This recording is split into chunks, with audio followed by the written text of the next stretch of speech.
Yes? For their assignment due next week, you're just looking for like claims, right? We don't have to write a description. It can be as short as a total of 12 words or 15 words in the total of the answer that you do. I don't want any descriptions. I don't want any pictures. So just claims. Just write invention definitions, yeah. They don't have to conform to the standards of patent claims. They just have to get the essence of what it is that you're trying to get covered. And they need to read on the invention, and they need not to read on the prior art. And the prior art is just that one-handled leaf rake, and the invention is just the two-handled leaf rake and its features. So that's the challenge, and it's quite an intellectual exercise. It seems very simple, but when you actually sit down to do it, it takes a lot of analysis. So How do we get graded on that? you get graded on that, sure. It's part of the. How do you grade it? How do I grade it? Yeah. Like I grade everything else. I go through all of the papers, and I mark those things that are wrong, and things that are unclear. I make notes beside them, and then I order them all from best to worst paper. And then I see where the differences are between the best and the worst and whatever. Most of the people get most of the people get A's and B's, and there's usually a natural dividing line between the A's and B's, and it's all by prioritizing who's the best and who's not the best, and that's how we do it. And it is how well you figure out good ways, imaginative ways, to get broad coverage that doesn't read on the prior art. And there are some tricky aspects to it that some people miss and some people catch. So that's how you do it.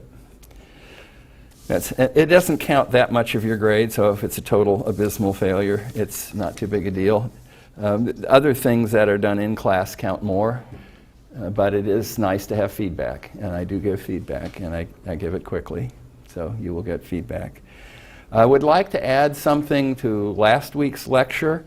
There was a question asked about the Patent Cooperation Treaty and the time within which you have to come up with the money based upon the decisions of which countries you want to get covered.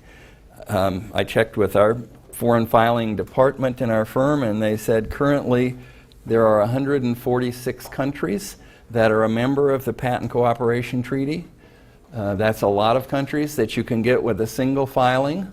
When you make that single filing under the Patent Cooperation Treaty, you automatically can get all 146 countries without any difference in payment of fees. Now, when 30 months passes from your priority date, the earliest that you can claim that you filed a patent application that PCT is dependent upon, then you have to decide which countries you really want, and then you have to pay the big bucks for each country that you're choosing. But that decision gets deferred for 30 months, and that's why a lot of people opt for the Patent Cooperation Treaty. It buys them time before they have to come up with the really big dollars that each country wishes to impose in order to get and maintain patents in those respective countries that flow from the Patent Cooperation Treaty. Okay, now we're going to talk about claim drafting today. Claim drafting is very important, and it is very difficult. What we do in discussing claim drafting is, as I think I alluded to earlier, is we use the concepts like in beginning physics, where we take hypotheticals that are simplified for purposes of understanding the underlying concepts. So that's what we're going to do with some examples as we go forth, but at the outset, let's start about talking about the fundamental concepts in claim drafting. The first and the most important thing is to find the best collection of close prior art. Find the best prior art that you can, because everything depends upon that. If you don't know what the best prior art is, you have no way to know how you can distinguish from that prior art, and you have no way to know how you can define your patent claim, your patent coverage. Without doing a prior art search, you are essentially dooming yourself to get an imperfect patent. It is very important where you have a substantial invention to make sure you have found as best prior art as you possibly can. The next thing you do is to examine the invention both as to its structure and as to its function. Because when you're writing a definition of your invention, you can define the invention in terms of its structure. It has part A hooked to part B to part C, or you could define it in terms of function. It serves to hold up a seat on a chair from falling down, and therefore it's called legs, but you could have means for holding a seat in position as your claim, and that's a functional focus rather than a structural focus that would talk about the legs per se that would hold the chair up. Draft the broadest theoretically possible independent claims, considering both method and apparatus approaches, as well as structure and function approaches. You can try all of them. Now, some inventions don't really lend themselves to all four approaches, methods and apparatus, structure and function permutations, but many do, and you need to think through all of the different options in deciding what you think is the best approach. And, of course, the fundamental premise is that all claims must avoid reading on the prior art, and they must read on the invention. And you want to pick words that, when they do read on the invention, will be very broadly construed, yet still not read on the prior art, so that your coverage is maximized. Patent coverage is a question that focuses more on words and semantics than it does on what the essence of the invention is. You're used to thinking about things in terms of the essence of the invention, but patent law and patent claims force people to use words to adequately define exactly what the scope is that you're seeking for coverage. And if you pick the wrong words, you risk not getting the coverage that you would otherwise deserve based upon the merit of the invention. Now, other steps that you can consider in drafting patent claims, these are not mandatory, you don't need to memorize these, but these are just for purposes of understanding. You can add limitations to your independent claims that you've just written, the broadest form, if those limitations aren't going to hurt you when considering the commercial interest. If you've come up with a new pivoting joint and your company only makes bicycles, you might consider limiting your claim to bicycles having a pivoting joint.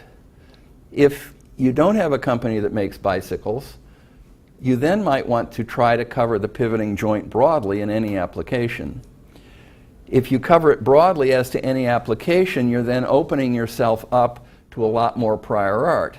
If that pivoting joint were found in windmills, then your patent might be invalid because you broadly claimed it, when all your commercial interests really were to protect your bicycle manufacturing that used that pivoting joint. So you need to think about the commercial interests when you're deciding whether to add extra limitations that limit to your commercial interests that may not give you as broad a coverage as you might otherwise be able to get theoretically. And then another thing that you have to do, and this is really a challenge, and it takes a while to develop this skill, and that is you've done this really thorough prior art, and you've found a couple of references that are really pretty good, and you've been able to write a nice independent claim that gives you pretty good coverage and doesn't read on those pieces of prior art that you've located, but your search, you know, is imperfect. It is very difficult for you to search every piece of prior art that exists in the world. It is virtually impossible, because some of the prior art in this world is not even indexed publications. It can be public use of somebody. It could be a PhD thesis that's in a library in Yugoslavia written in a foreign language. And there's no way you could find that. So you know that you're not going to find all of the prior art. You do your best to find all the prior art, but the next thing you do is imagine what prior art might be out there that isn't exactly your invention, but what might somebody have come up with. You imagine that prior art, and then you write some dependent claims to distinguish from that imagined prior art. And that's a little tricky, but that's the ideal in writing patent claims. I heard like prior art is being outsourced a lot. Is that like a growing trend? Searching is outsourced in India to some extent. There are some foreign searches that are done in Japan, particularly where there's Japanese prior art that we here in the United States can't read very well because we don't have the skills in the Japanese language often. So in India and Japan, those are two places where people do searching. There are some risks to that approach. That's a very good question. If you send your invention to India for searching, you run the risk that in doing so you violate export control laws. And so, generally speaking, if you can do your searches in the United States for patentability searches, you eliminate that risk. And if you need to search in India, you then have to make sure you don't violate the export control laws. You have to get a license from the government to send that technology overseas before you send it overseas. Otherwise, you jeopardize your patent if you fail to do that. So that's a barrier. Now, if you have an issued patent and you want to find that patent to be invalid, you can send that to India and they can search that and find prior art that shows those claims never should have issued. There's no issue there with regard to export control because patent's issued, it's public. And so that's a very good use of Indian searchers. Okay.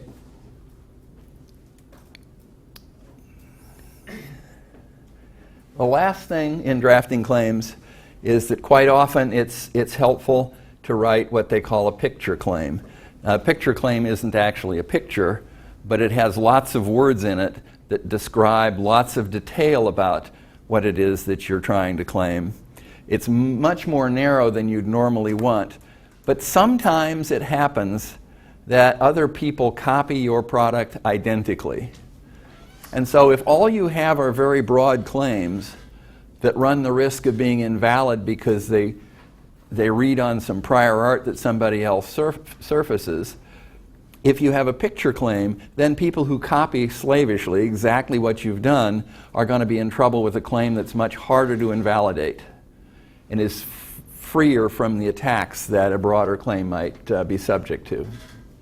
So it's helpful to have in a regular patent application not only the broadest claims, the intermediate claims that avoid the prior art that you've imagined, but also a narrow claim that is there for people who copy the product exactly. Now, for inventions owned by one who merely desires to license, you would want to tend towards the broadest claim possible, or broad for the most lucrative business category. For inventions associated with a business, then you tend towards the scope of the business interest. That's just common sense. There's a higher risk with broader claims, but if you're a person without a business to accompany the patent, you have to have broad coverage in order to sell the invention to whoever it is that might be interested.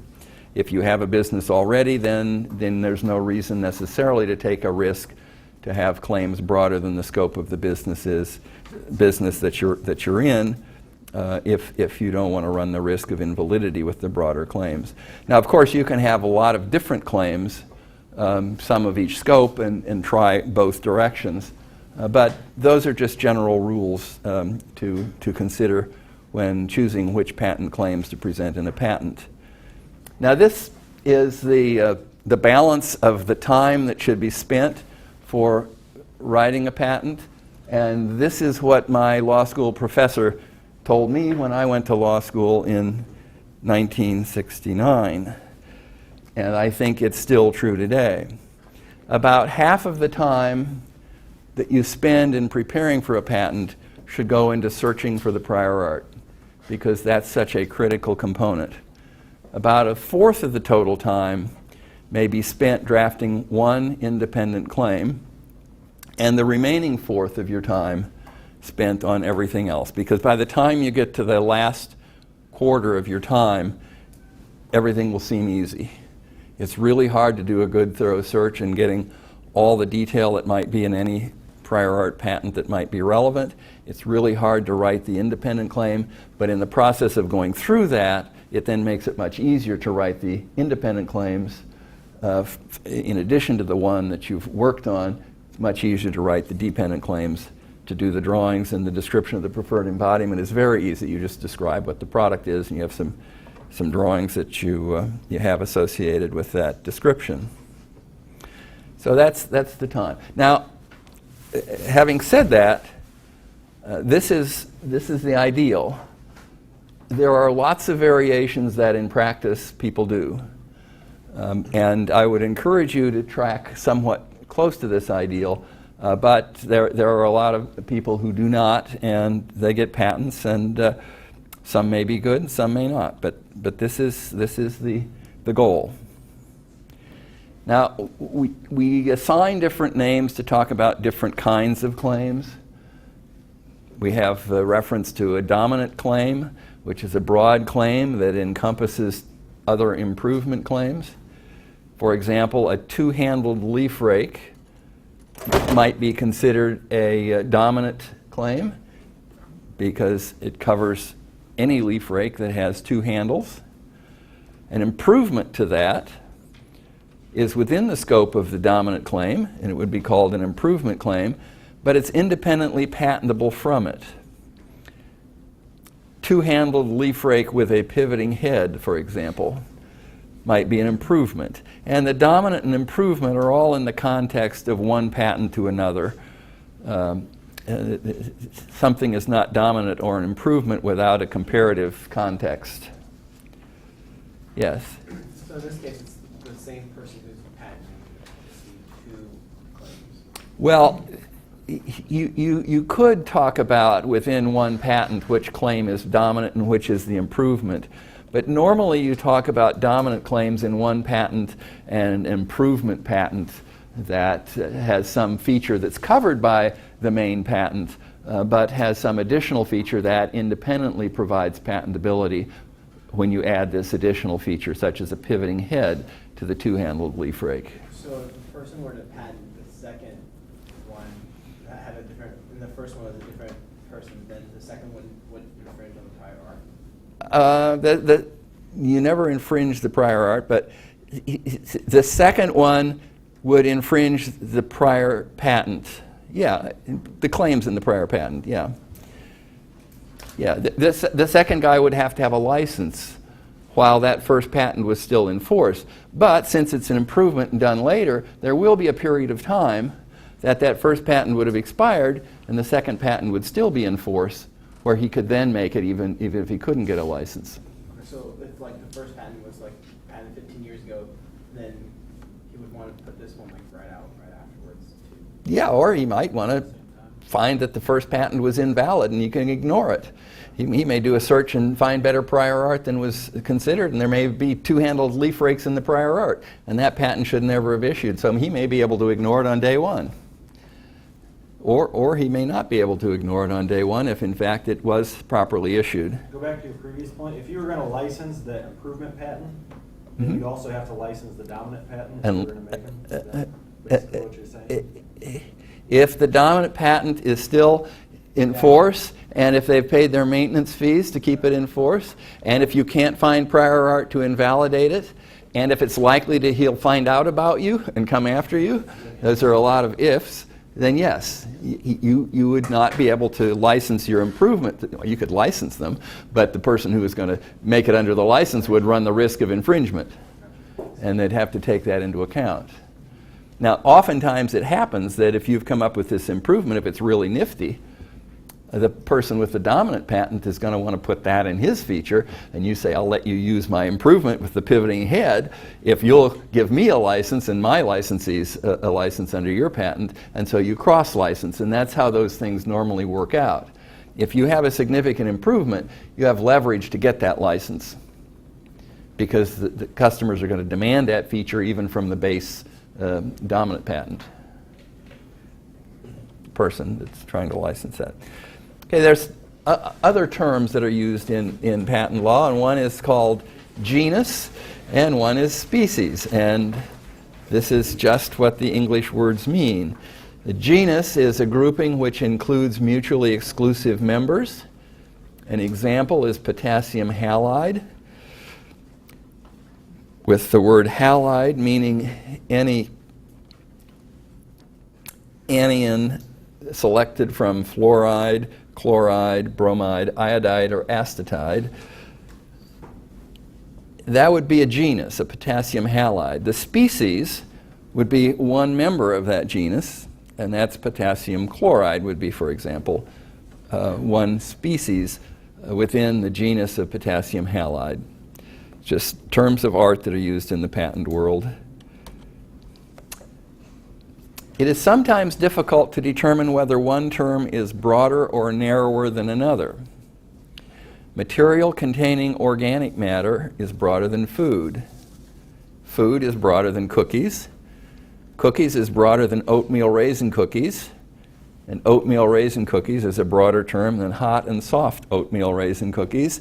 And you could go on and make it narrower and narrower as you wish by specifying the number of raisins in each cookie, or the absolute temperature of the cookie, or the range of temperatures of the cookie, the degree of softness as measured by a particular hardness scale, and put a range in, and how broad that range would even be narrower. So you can take any one thing that you've invented and use all manner of different scopes of terms to describe that. And the art of writing patent claims is picking the correct scope that is as broad as possible, that doesn't read on the prior art. Now, if we consider whether cookie is broader or narrower than cookies, this is initially counterintuitive, but after you think about it, it's not so bad. If I have only one cookie, only the singular cookie definition provides coverage, while if I have two or more, then both the singular and plural definition provides coverage. Thus, the term cookie as a patent definition, invention definition, is broader than cookies. The singular is broader than the plural, because the singular will read on both singular and plural examples, whereas the plural will only read on the plural examples.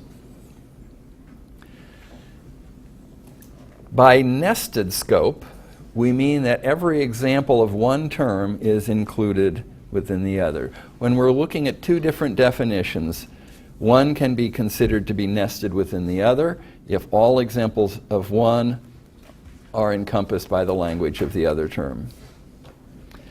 Now, sometimes whether one term is considered to be broader than another depends on the context of its use.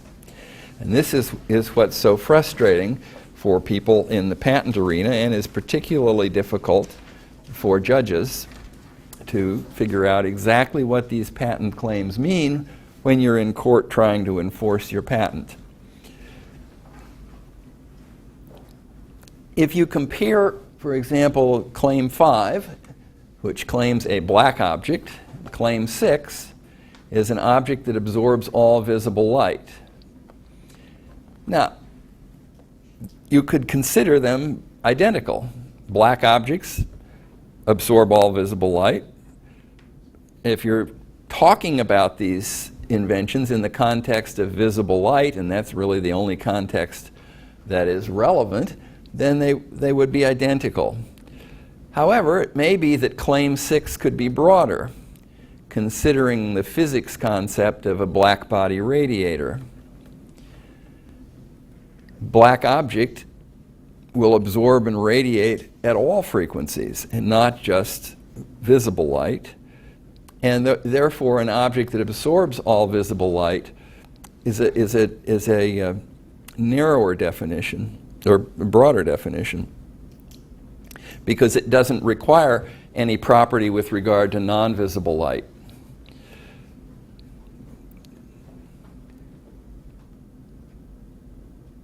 Claim 5 may be broader.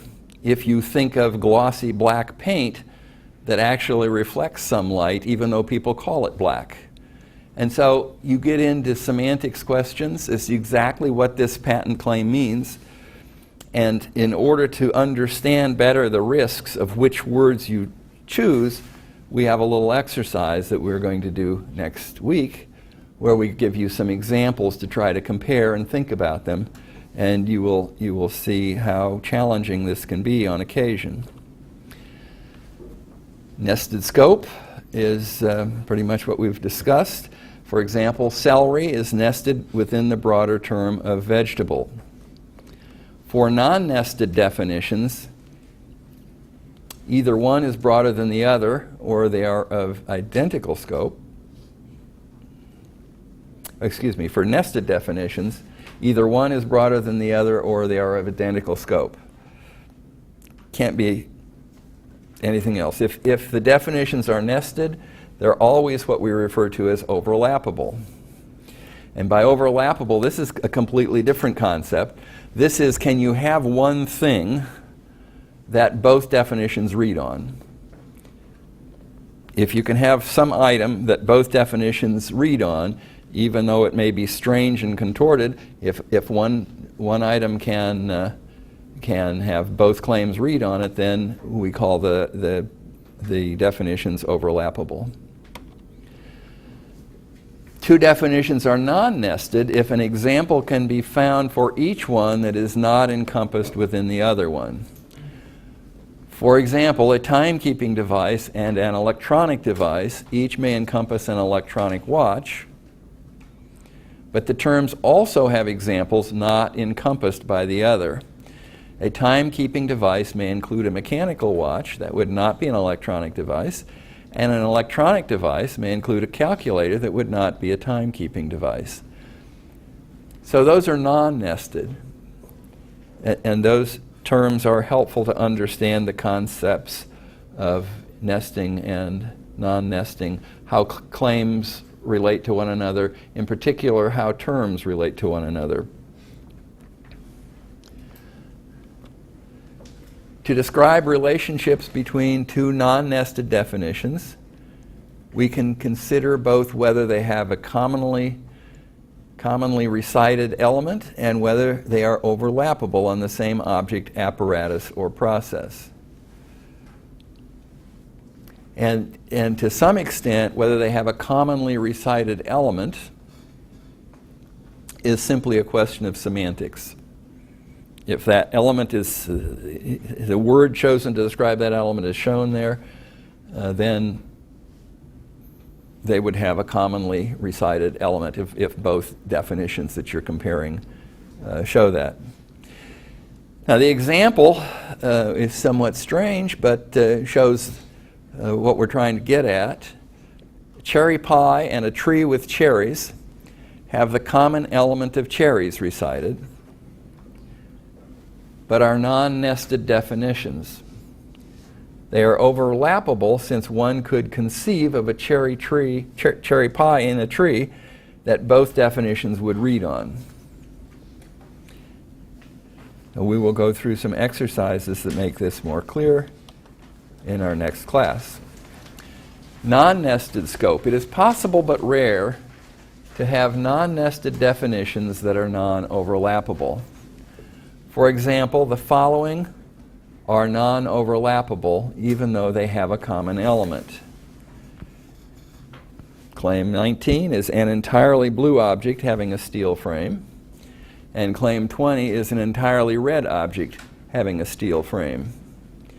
There is no device that both claims 19 and 20 would read on because each one requires that the device in its entirety be a particular color That's not within the other definition.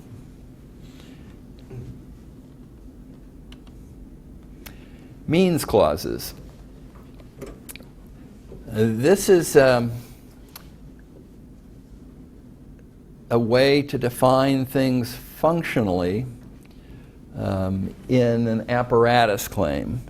Means for allowing a door to pivot could also be described as a hinge.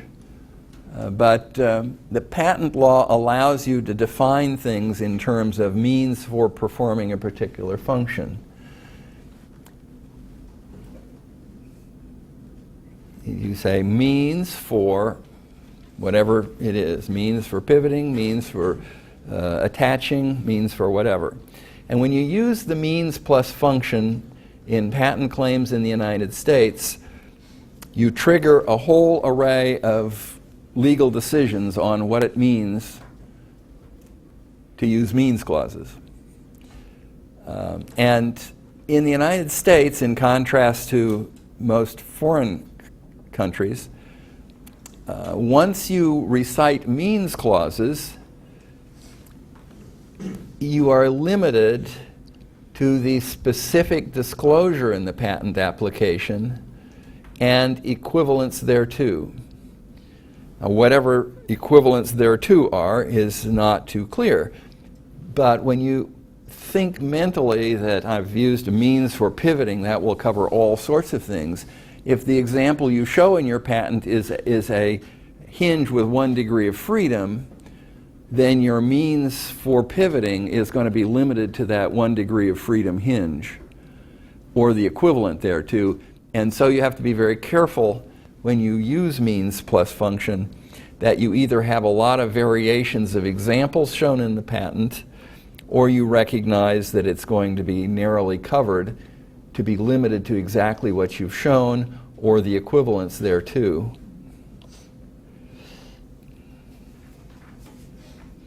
In order to avoid the consequence of means plus function claims, you sometimes write your patent claims in terms of method claims, where you're reciting steps that are being done, where you pivot around a pivot point.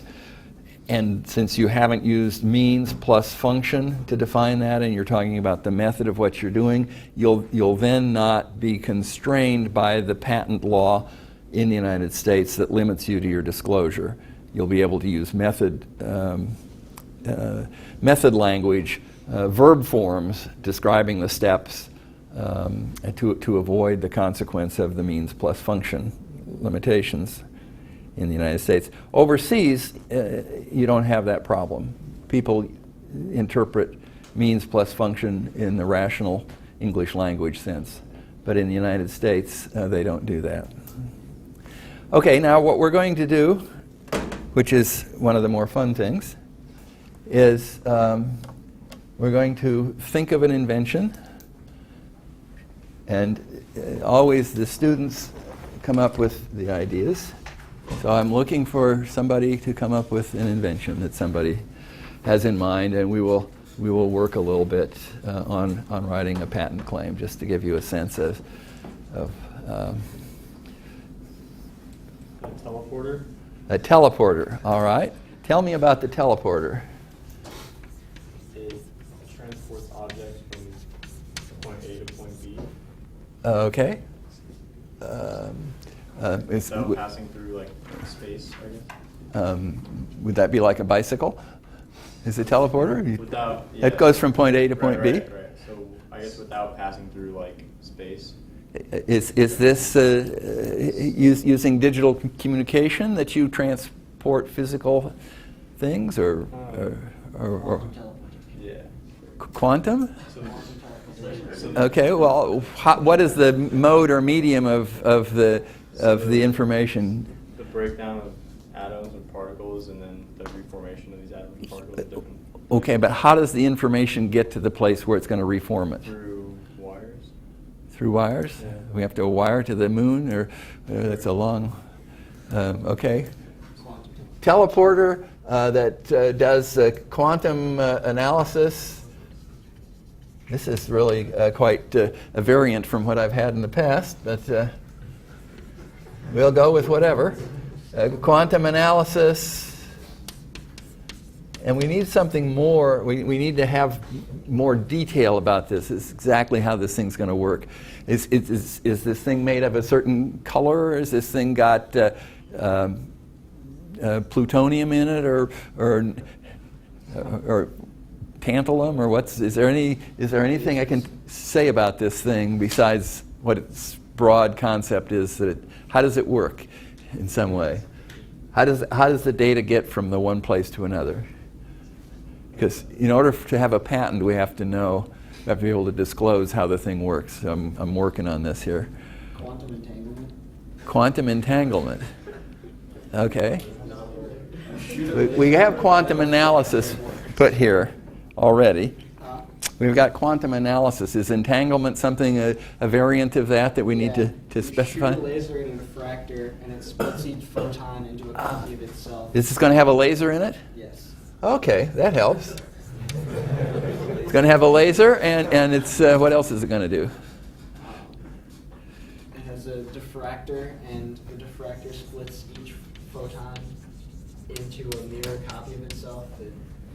Okay. One photon becomes two of the exact same photon, and you can change one and change the other, and they both change Okay. at infinite distances. You have a photon detector? Yeah. Now we're starting to get somewhere.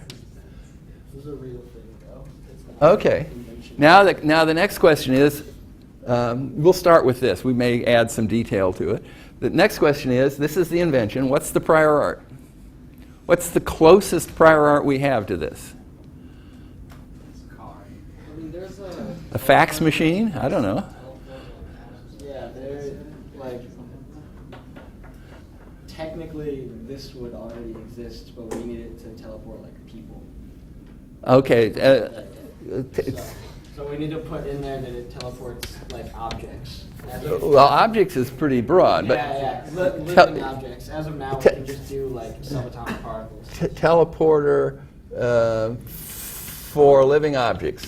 Or macroscopic object. Yeah. Macroscopic item. Well, let's just try it for living objects. Now, what's this prior art that you know about that's we can't cover because they already do it for infinitesimally small things? Yeah, it's called spooky action at a distance. Okay. That's our prior art, huh? Okay. Does it use lasers? Yeah. Is there any difference in the lasers? The eyes. Does it have a diffractor? Does it have a photon detector? Yeah. Does it use quantum analysis? Okay, so The only thing different would be the living objects. okay. Well, then that makes the claim pretty easy. How are we going to claim it? What? Making an improvement claim on the other one. Okay. An improved spooky action device that teleports living objects, I suppose. We need a decoder to decode living objects. That would be in the prior art as well. Oh, the decoder for that's a good idea. Okay. So it's not a teleporter. It's got both a transmitter for the living object and a decoder, a recombinator or whatever. Yeah. Okay. So it has to decode it and then reassemble it. But that's identical to the spooky action, except that it has living objects, right? Yeah. Okay.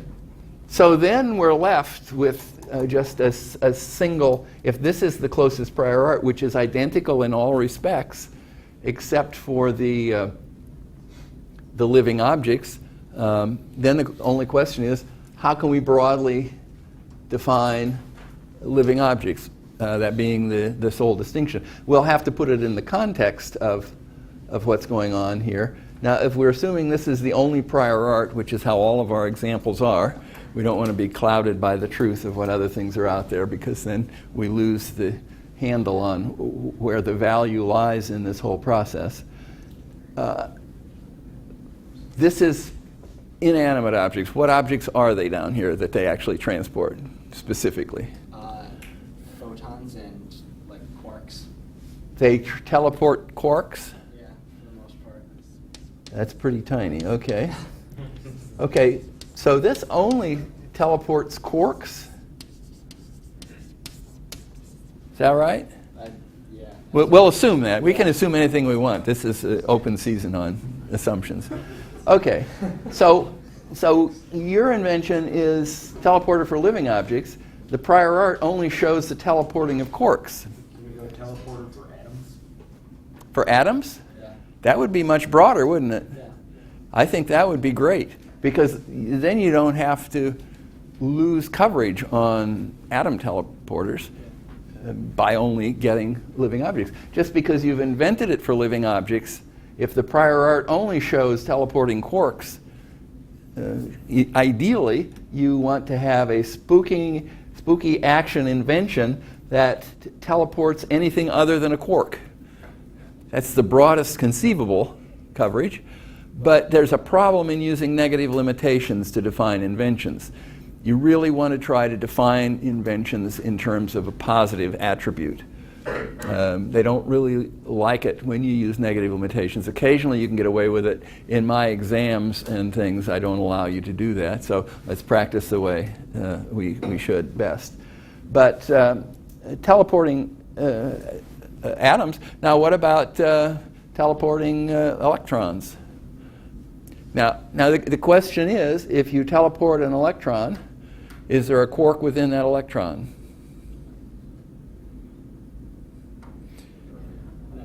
No.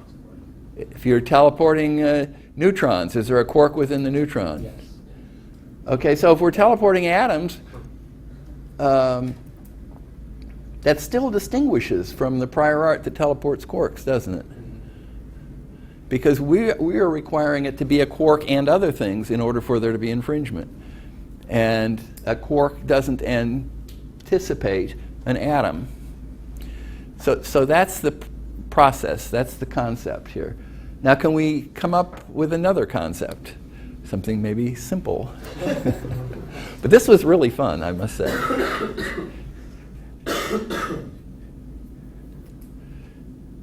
I'll have to volunteer one. Let's do an extraordinarily simplistic one, just for purposes of illustrating. You have just invented a green fountain pen that writes with green ink.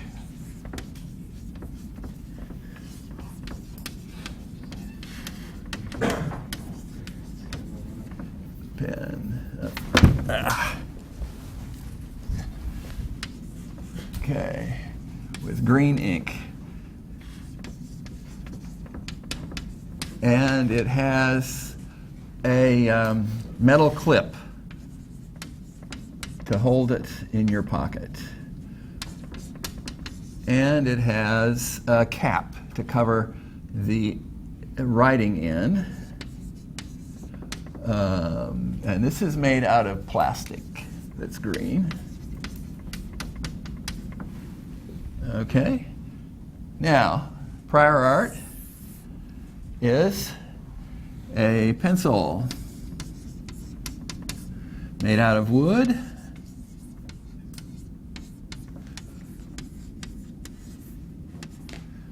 And a graphite center.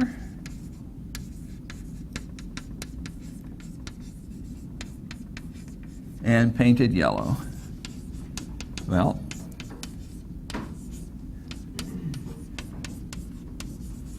and a rubber eraser. Just for fun. That is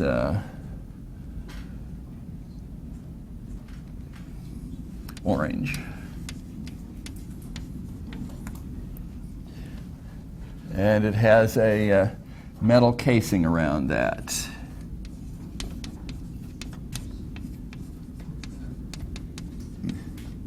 Now, it's sort of hard to see, but that's that. Okay. We have invention, prior art.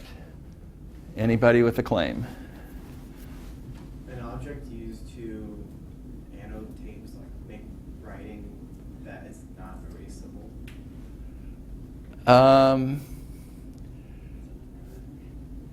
Yeah, that's a negative limitation a little bit, but it may be true. Okay. Non-erasable. So is there a positive way we could say that? Maybe a permanent writing? A permanent. Permanent? That's much better because that doesn't look so much. It's exactly the same meaning, but it's not a negative limitation. And the Patent Office likes that better. And it's a better way to think about things. Permanent writing instrument. Okay, any other thoughts? A writing instrument that uses ink. Okay, that's interesting. Now, there's a problem with both of these definitions.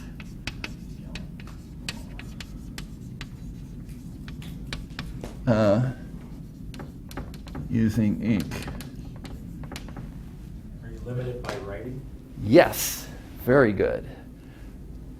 Why do we have a writing instrument using ink? Why not just ink? Why are we making it so complicated? Ink is much broader than a writing instrument using ink. So that's the direction you need to think about, particularly when you're defining two-handled leaf rakes. You do not want to necessarily limit to the environment of the particular invention and the particular prior art. There's no reason to. You want to get as broad a coverage as possible, and our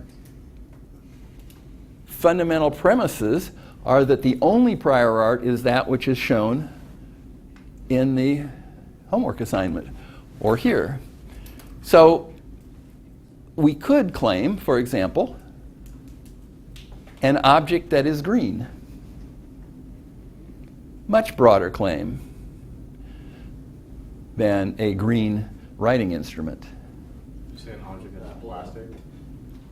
An object that is plastic. Or you could just say plastic. No reason to use the extra words.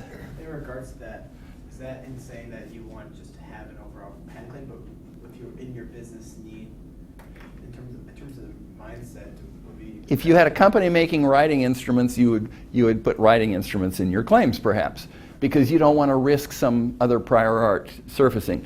But for our hypotheticals, we don't worry about that because our hypotheticals assume that this is the only prior art that will ever surface. We're just looking for your broadest claim. Another thing, what could we do? The metal clip part or something. A clip. Why do you put metal in there? Every time you define things, clip. It could be a plastic clip. And why give up the coverage for non-metal clips? Now you can't claim metal because we have metal casing down here, but you can claim clip broadly and then strike metal from that. Just because it is a metal clip doesn't mean you have to define it as a metal clip. The broader you claim it, the better off you're going to be. So this is the kind of thinking that I want you to do when you're working on the two-handled leaf rake definitions. Yeah. At what point is it too broad? 'Cause couldn't you just say like... It is never too broad if it avoids reading on the prior art. It is never too broad if it avoids reading on the prior art. It may be a requirement in the US patent system that you put in various examples to show the breadth, but there's never a reason to narrow your claim except that it's constrained by the prior art.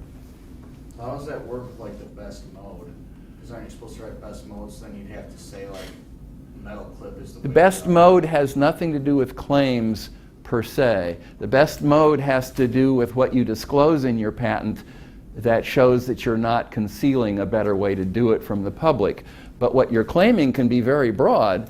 Your best mode could be very, very narrow as to how you think it should best be done. And that's not a claiming issue. I mean, best mode is construed in light of the claims, but it's not really a claim problem. Okay, thank you. We'll see you.